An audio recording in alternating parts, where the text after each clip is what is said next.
नमस्कार दोस्तों, आज इस वीडियो में हम देखने जा रहे हैं द प्लेन पार्ट 2।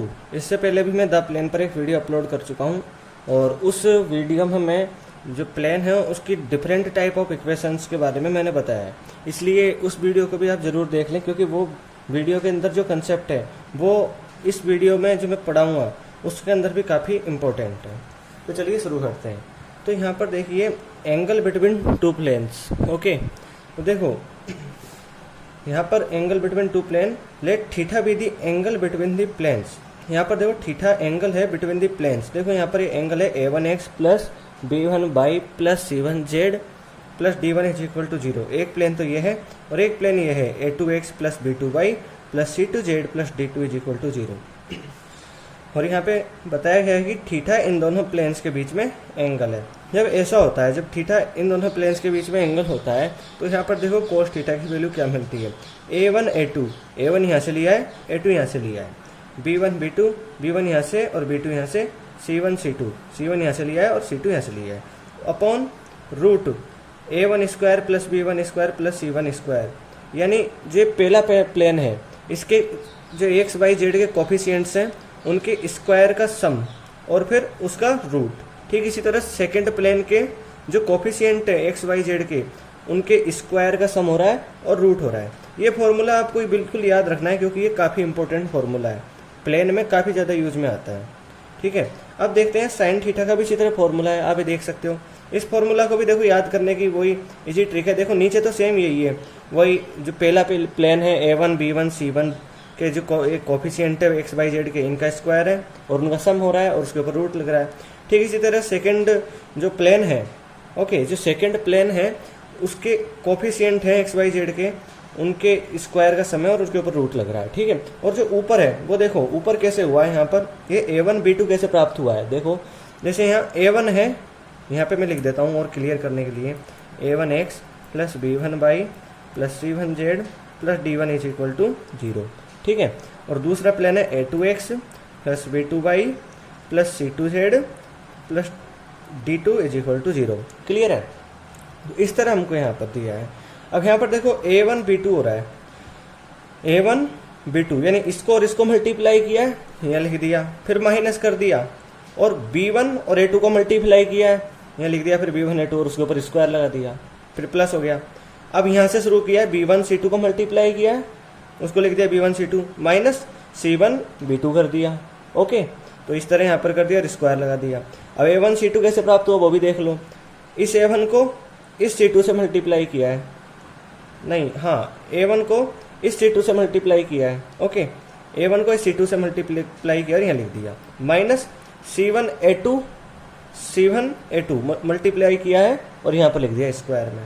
ठीक है, आप इसको ऐसे भी लिख सकते थे, चाहते तो डायरेक्ट पहले ऐसे लिख लेते c1 a2 minus a1 c2 है स्क्वायर, क्योंकि ये स्क्वायर में है इसलिए प्लस माइनस साइन आएगा तो उसके अंदर कोई भी चेंज नहीं आना, इसलिए कैसे भी लिख सकते हैं, ऐसे लिख लो चाहे ऐसे लिख लो, और उसके ऊपर रूट लग गया। तो आप इसको ऐसे याद रख सकते हैं। ये फॉर्मूलाज काफ़ी इंपॉर्टेंट है, और ये कोस थीटा का फॉर्मूला तो काफ़ी बहुत ज़्यादा इंपॉर्टेंट है, इसलिए इसको याद रखना काफ़ी ज़रूरी है। तो इसको याद रखना है। अब देखो यहाँ पर एक एग्जाम्पल देखते हैं। इस एग्जाम्पल में देखो क्या है, prove that the planes 3x minus 2y plus z plus 17 is equal to 0 and 4x plus 3y minus 6z minus 25। Okay, ये क्वेश्चन है। यहाँ पर are at right angles prove करना है कि दोनों प्लेन 90 डिग्री के एंगल पर हैं। ठीक है, ये हमको प्रूव करना है। अब मान लो कि इनके बीच में जो दोनों प्लेन हैं उनके बीच में एंगल है थीटा। क्लियर है, इनके बीच में एंगल है थीटा। ठीक है, जब थीटा होगा, एक बात और, यहाँ पर पहले जो कोफिशिएंट है उनको भी आप लिख सकते हो, क्योंकि a1 की जगह पर यहाँ है 3, क्योंकि इन प्लेन से आप कंपेयर करके देख लो। ओके, इसको हम सॉल्व करने के लिए ऐसा कर रहे हैं। b1 की वैल्यू -2 हो रही है, c1 की वैल्यू यहाँ पर इसका कोफिशिएंट 1 हो रहा है। अब a2 देखो, a2 की वैल्यू यहाँ देखोगे 4 हो रहा है, b2 देखोगे तो यहाँ पर 3 हो रहा है, और c2 देखो यहाँ पर -6 हो रहा है। ठीक है, अब हमने मान लिया कि जो ये दोनों प्लेन है, ये दोनों प्लेन दिए हुए हैं, इनके बीच में जो एंगल है वो थीटा है। ठीक है, तो जो कोस थीटा की वैल्यू होगी, वो देखो यहाँ फॉर्मूला में लिख चुका हूँ। ओके, कोस थीटा की वैल्यू इस फॉर्मूले से हम फाइंड कर सकते हैं। ओके, अब A1 A2 B1 B2 इन सब की वैल्यू मैंने यहाँ लिख ली है। ओके, इन वैल्यूज को आप नॉर्मली यहाँ पर रख दीजिए। A1 की जगह पर,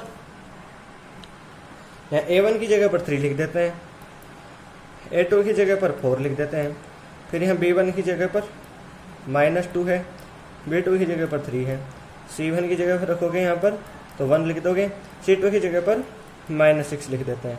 क्लियर है? अब देखो यहाँ पर आगे इसी तरह रूट में क्या आएगा, A1 square plus B1 square plus C1 square. ठीक है, तो A1 इनका स्क्वायर करके इनका सम लिख देते हैं, और 3 का स्क्वायर प्लस -2 का स्क्वायर प्लस 1 का स्क्वायर। क्लियर है? और रूट आ जाएगा। ठीक इसी तरह यहाँ करोगे 4 का स्क्वायर प्लस 3 का स्क्वायर प्लस -6 का स्क्वायर, ऐसे हो जाता है।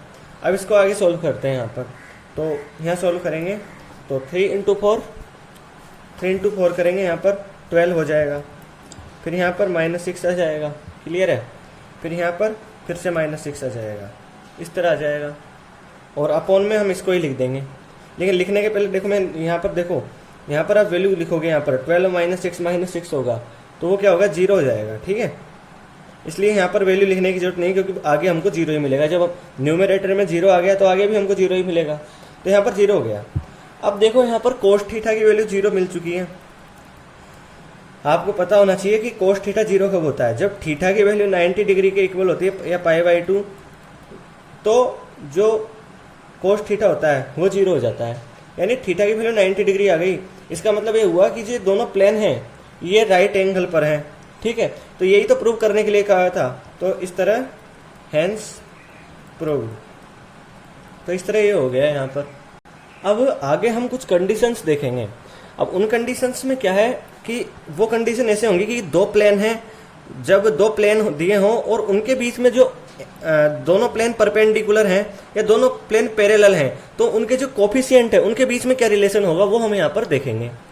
तो देखो यहाँ पर देखो, when two planes A1x plus B1y plus C1z plus D1 is equal to 0 and A2x plus B2y plus C2z plus D2 is equal to 0 then. Okay, यहाँ पर दो प्लेन हैं और कहा गया है कि जब ये दो प्लेन हैं, ये दोनों प्लेन परपेंडिकुलर है। मैं यहाँ पर लिख देता हूँ, यहाँ पर लिखना भूल गया, आर परपेंडिकुलर। ओके, इसको आप भी लिख लेना, आर परपेंडिकुलर।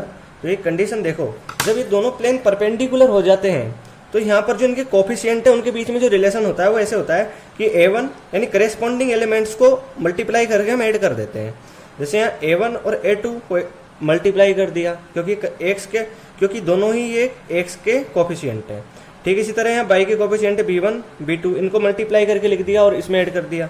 ठीक इसी तरह z के कोफिशिएंट है C1 और C2, इनको मल्टीप्लाई कर दिया और ऐड करके यहाँ लिख दिया, इज इक्वल टू 0 हो जाते हैं। तो ये कंडीशन आपको याद रखनी है, काफी इंपॉर्टेंट कंडीशन है।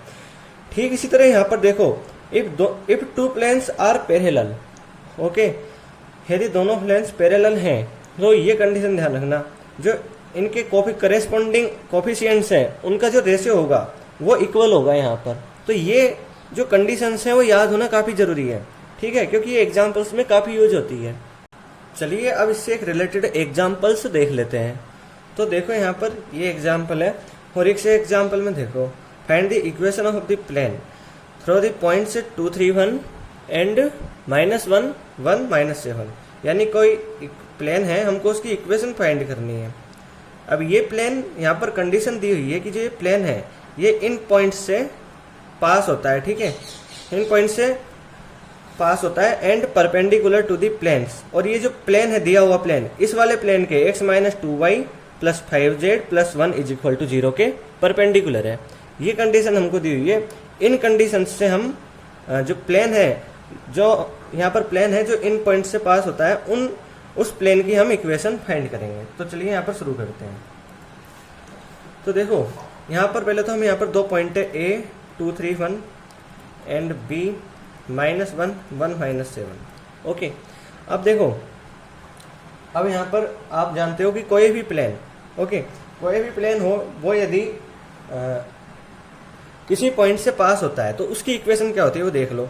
जैसे हम इस पॉइंट को ले लेते हैं, हम उस प्लेन की इक्वेशन फाइंड करेंगे जो इस पॉइंट से गुजरता है। पिछले वीडियो में भी मैंने बताया था उसकी इक्वेशन कैसे लिखते हैं, ठीक है। तो यहाँ पर देखो उसकी इक्वेशन जब इस पॉइंट से पास होता है तो उसकी इक्वेशन लिखते हैं point a x minus 2 okay plus b y minus, यहाँ से ले रहे हैं -3 plus c z -1 is equal to 0। ये इक्वेशन हो जाती है यदि ये इस पॉइंट से पास होता है, ओके ये इक्वेशन हो जाती है। अब देखो यहाँ पर एक इक्वेशन तो हमको ये मिल गई। अब ये भी कहा गया है कि इस वाले पॉइंट से भी ये पास होता है। तो देखो जब इस पॉइंट से पास होता है तो हम जो ये कोऑर्डिनेट्स हैं इनकी वैल्यू x की जगह पर पुट कर देंगे तो भी ये इसको सेटिस्फाई करेगा, ठीक है। क्योंकि जो ये प्लेन है ये प्लेन ये इस पॉइंट से पास होता है तो x y z की जगह पर हम -1 -7 रख देंगे। तो यहाँ पर रख देते हैं a x की जगह -1 -2 प्लस b y की जगह पर 1 -3 प्लस c z की जगह पर -7 इज इक्वल टू 0। ओके आगे और लिख लेते हैं। तो आगे हैगा -3a plus 4b -8c is equal to 0। ये हमको यहाँ पर मिल गया, ठीक है। और हम इसको ऐसे भी लिख सकते हैं, माइनस कॉमन ले लेंगे तो हमको मिल जाएगा और उस माइनस को 0 में भेज देंगे तो 3a minus 4b plus 8c 8c is equal to 0। तो ये सेकंड इक्वेशन हमको मिल गई, ठीक है। अब देखो ये तो हो गई, हमको पॉइंट से इक्वेशन प्राप्त हो गई। अब यहाँ पर कहा है कि जो ये प्लेन है perpendicular to the planes x - 2y + 5z + 1, okay. जो ये प्लेन है यहाँ पर हम प्लेन है जो दिया हुआ प्लेन है, ओके। वो जो ये प्लेन है यहाँ लिख देता हूँ मैं x - 2y + 5z + 1 is equal to 0। इस प्लेन के परपेंडिकुलर है कौन सा प्लेन? ये वाला प्लेन जो हमने माना है पहला प्लेन, ओके। तो अभी हमने एक कंडीशन देखी थी, जब परपेंडिकुलर हो जाते हैं दो प्लेन, ओके, तो जो उनके कोफिशिएंट है उनको मल्टीप्लाई करके और उनका जब हम सम कर देते हैं तो वो 0 के इक्वल होता है। तो देखो यहाँ पर जो इसका x का कोफिशिएंट होगा इस प्लेन में वो क्या होगा? a होगा। और यहाँ पर x का कोफिशिएंट है 1, तो a एंड 1 को हम मल्टीप्लाई करते हैं तो हमको a मिल जाता है, ठीक है। अब प्लस कर देते हैं। यहाँ पर y का कोफिशिएंट होगा b को y के कोफिशिएंट यहाँ पर y के कोफिशिएंट -2 से मल्टीप्लाई करेंगे तो -2 भी मिल जाएगा, ठीक है। इस प्लेन में देखो, यदि इस प्लेन में देखते हैं तो यहाँ पर z का कोफिशिएंट है c, ओके। यहाँ पर z का कोफिशिएंट है 5 और c को मल्टीप्लाई करेंगे तो 5c मिल जाएगा, यहाँ लिख देते हैं। और इनका जो सम होगा वो 0 के इक्वल हो जाएगा। अभी मैंने कंडीशन बताई है, याद रखना है इस कंडीशन को। तो देखो यहाँ पर इसको लिख सकते हैं a - 2b + 5c is equal to 0। ये हमको थर्ड इक्वेशन मिल गई। अब ये जो दोनों इक्वेशन हमको मिली है, इन दोनों इक्वेशंस को यूज करके हमको a, b और c की वैल्यू फाइंड करनी है। तो वो भी देख लो हम कैसे करते हैं। तो देखो यहाँ पर मैं यहाँ पर लिख लेता हूँ, इन दोनों को सॉल्व करने के लिए मैं यहाँ पर लिख देता हूँ। पहले तो है 3a - 4b + 8c is equal to 0, clear है। और दूसरा है यहाँ पर a - 2b + 5c is equal to 0, ठीक है। ये दोनों इक्वेशन हमको फाइंड की है अभी, है ना। तो अब हम a, b और c की वैल्यू फाइंड करेंगे। तो वो देखो कैसे करेंगे। यहाँ पर सबसे पहले a ले लेते हैं, क्लियर है। और देखो यहाँ क्या करेंगे, -4 को इस 5 से मल्टीप्लाई करेंगे, हमको -20 मिल जाएगा। माइनस कर देंगे और इस 8 को इस -2 से मल्टीप्लाई करेंगे तो -16 मिल जाएगा इज इक्वल टू। अब इस b को ले लेते हैं, ठीक है। b लिया, लेकिन अब एक बार प्लस का आ गया, दूसरी बार माइनस का आएगा, ठीक है। अब मल्टीप्लाई करते हैं, इस 3 को इस 5 से मल्टीप्लाई करेंगे 15 आ जाएगा। इस 8 को इस 1 से मल्टीप्लाई करेंगे तो 8 आ जाएगा, ठीक है। ठीक इसी तरह यहाँ पर c ले लेते हैं। एक बार प्लस आ गया, एक बार माइनस आ गया, फिर से प्लस का ही आएगा c। अब यहाँ देखो इस 3 को इस -2 से मल्टीप्लाई करेंगे, ओके। इस -4 को इस 1 से मल्टीप्लाई करेंगे, माइनस आ जाएगा यहाँ, और इस -4 को इस 1 से मल्टीप्लाई कर देंगे, ठीक है। अब आगे सोल्व करते हैं। यहाँ करेंगे तो a/, ये प्लस हो जाएगा जाके, ओके। यहाँ लिख देता हूँ मैं, तो यहाँ हो जाएगा -20 + 16, तो यहाँ -4 हो जाएगा, ठीक है। यहाँ -4 लिख देता हूँ मैं। फिर यहाँ -b है तो b रहने दो, और यहाँ 15 में से 8 लेस करोगे 7 हो जाएगा, तो यहाँ -7 लिख देता हूँ मैं, माइनस को नीचे ले गया मैं। फिर यहाँ सी हो जाएगा, यहाँ -6 हो जाएगा, -6 लिख देता हूँ, और ये माइनस माइनस प्लस, तो यहाँ 4 हो जाएगा, यहाँ -2 हो जाएगा। ठीक है, यहाँ क्या हो गया, ये -2 हो गया। अब देखो ये सभी माइनस है तो इनको हम माइनस माइनस से प्लस हो जाएंगे, a/4, b/7 एंड c/2। अब हम क्या करते हैं, यहाँ पर इनको k के इक्वल मान लेते हैं। ठीक है, तो हमको यहाँ से a की वैल्यू मिल जाएगी 4k, b की वैल्यू मिल जाएगी 7k, और c की वैल्यू यहाँ पर मिल जाएगी 2k। ठीक है, तो अब देखो यहाँ पर a, b और c की वैल्यू यहाँ पर हमको मिल गई। अब जो ये वैल्यू मिली है, ठीक है, ये वैल्यू हमको मिली है a, b और c की, इन वैल्यूज को हम, जो ये इक्वेशन 1 है, ठीक है, ये इक्वेशन 1 है, इसमें पुट कर देते हैं। a, b और c की वैल्यूज को हम इक्वेशन 1 में पुट कर देते हैं। तो देखो a की जगह पर तो है यहाँ पर 4k, ठीक है, तो यहाँ 4k लिख देंगे। 4k x-2 होगा, नीचे लिख देता हूँ 4k। इसको मैं समझाने के लिए एक बार और लिख देता हूँ इक्वेशन को, ax-2 plus b/3 plus c z-1 is equal to 0। ये इक्वेशन है। a, b और c की जगह हम इनको लिख देंगे। ये इक्वेशन बने जो ऊपर मैंने लिख चुका हूँ पहले, यहाँ पर मैंने समझाने के लिए लिख दिया। a की जगह 4k लिख देंगे, x-2, b की जगह 7k लिख देंगे, π+3 प्लस c की जगह 2k लिख देंगे, और z-1 इज इक्वल टू 0। जो ये k आ रहे हैं ये कॉमन है, इसलिए कॉमन आके 0 में चले जाएंगे और कैंसिल हो जाएंगे। और यहाँ करेंगे तो 4x-8 plus 7y, 7 × 3 21 plus 2z, 2 × 1 होगा -2 is equal to 0। 4x plus 7y plus 2z एक तरफ ले लिया। अब ये जो कांस्टेंट टर्म है इनको एक तरफ ले लेते हैं। 21 - 8 करेंगे तो क्या मिलेगा, 13 मिलेगा। 13 में से फिर 2 लेस कर देंगे तो क्या मिलेगा, 11 मिल जाएगा। यहाँ लिख देते हैं। तो देखो हमको ये इक्वेशन मिल गई जो हमसे पूछा गया था इक्वेशन। ओके, जो हमसे प्लेन था, जो हमसे पूछा गया था, वो इक्वेशन मिल गया। एक बार और देख लो, यहाँ पर आपको यहाँ पर देखो क्वेश्चन दिया हुआ है। ओके, अब उस क्वेश्चन में क्या है, कोई प्लेन है जो इन पॉइंट से पास होता है, ठीक है, और ये प्लेन है वो जिस प्लेन की हमको इक्वेशन फाइंड करनी है, वो प्लेन इस प्लेन के परपेंडिकुलर है। ओके, तो सबसे पहले तो हमने ये पॉइंट ले लिया और इस पॉइंट से हमने एक इक्वेशन फाइंड कर ली प्लेन की, ये ax-2 प्लस b, इस तरह हमने इक्वेशन फाइंड कर ली। जब ये प्लेन इस पॉइंट से भी पास होता है तो ये प्लेन है, जब हम इसकी वैल्यू को x, y, z की जगह रख देंगे तो ये इस प्लेन की इक्वेशन को सेटिस्फाई करेगा। ओके, तो हमने यहाँ x, y, z की जगह -1, 1, -7 रख दिया तो हमको ये इक्वेशन मिल गई। और यहाँ पर ही हमको मिल गई 3a - 4b plus 8c is equal to 0। Okay, second equation मिल गई हमको। ओके, तो ये इक्वेशन हमने इसको इक्वेशन सेकंड ले लिया हमने, ठीक है। इसी तरह अब हम आगे बढ़े। अब हमसे कहा गया था कि जो प्लेन है वो इस वाले प्लेन के x-2y plus 5z plus 1 is equal to 0 के परपेंडिकुलर है। ओके, हमने कंडीशन देखी हुई है कि जब दो प्लेन परपेंडिकुलर होते हैं तो उनके कोफिशिएंट के मल्टीप्लाई करके जब उनको हम ऐड कर देते हैं तो जो उनका सम होता है वो 0 के इक्वल हो जाता है। तो उस कंडीशन को हमने ध्यान में रखते हुए यहाँ पर a और 1 मल्टीप्लाई किया, a मिल गया, b और -2 मल्टीप्लाई किया, -2 भी मिल गया, इस तरह 5c मिल गया, और ऐड करा तो हमको ये 0 के इक्वल मिल गया। और आगे हमने इस इक्वेशन को ऐसे लिख लिया, a-2b plus 5c is equal to 0। इस तरह ये इक्वेशन 3 मिल गई।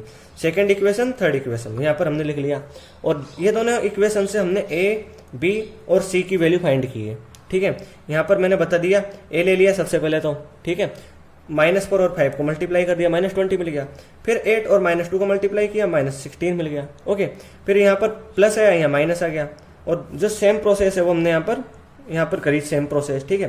तो यहाँ पर हमको ये मिल गई इक्वेशन। ओके, यहाँ माइनस कॉमन था इसलिए हमने यहाँ प्लस कर दिया, माइनस से माइनस कैंसिल हो गया, जिसको के इक्वल मान लिया। इस तरह हमको a की वैल्यू, b की वैल्यू और c की वैल्यू मिल गई। हमने इन वैल्यूज को यहाँ पुट कर दिया, a, b, c की वैल्यू को, जो इक्वेशन 1 है।